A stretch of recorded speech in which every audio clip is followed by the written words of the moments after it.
La fin de l'année liturgique approche. Et comme chaque année, la liturgie nous donne d'écouter des évangiles apocalyptiques à la fin de l'année liturgique, comme pour nous rappeler que nous ne savons ni le jour ni l'heure du retour glorieux du Christ. Les signes qui sont donnés dans l'évangile sont d'ordre cosmique.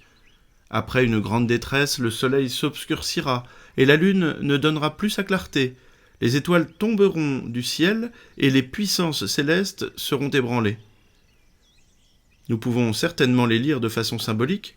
Ces catastrophes naturelles peuvent être vues comme l'annonce d'autres catastrophes plus politiques ou sociales, par exemple.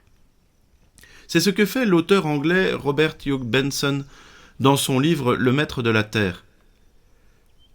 L'Église est persécutée au point qu'elle est proche de sa disparition totale, le monde est écrasé sous le pouvoir total d'un dictateur, et c'est le moment que Dieu choisit pour revenir sur terre et y établir son royaume pour toujours.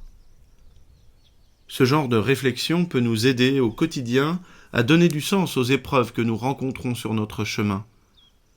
Lorsque nous avons l'impression que rien ne va plus autour de nous, lorsque l'Église nous apparaît comme une barque ballottée par les flots violents de notre temps, lorsque Dieu nous semble oublié dans le monde au point qu'on a parfois pensé qu'il était mort, alors nous pouvons nous dire, en pensant à cet évangile, que c'est l'approche du royaume de Dieu.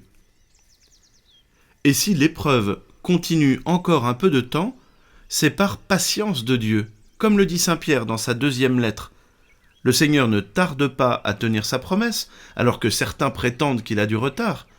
Au contraire, il prend patience envers vous, car il ne veut pas en laisser quelques-uns se perdre, mais il veut que tous parviennent à la conversion.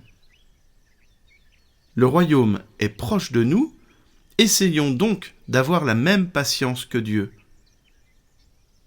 Que la bénédiction de Dieu Tout-Puissant, Père, Fils et Saint-Esprit descende sur vous tous et y demeure à jamais.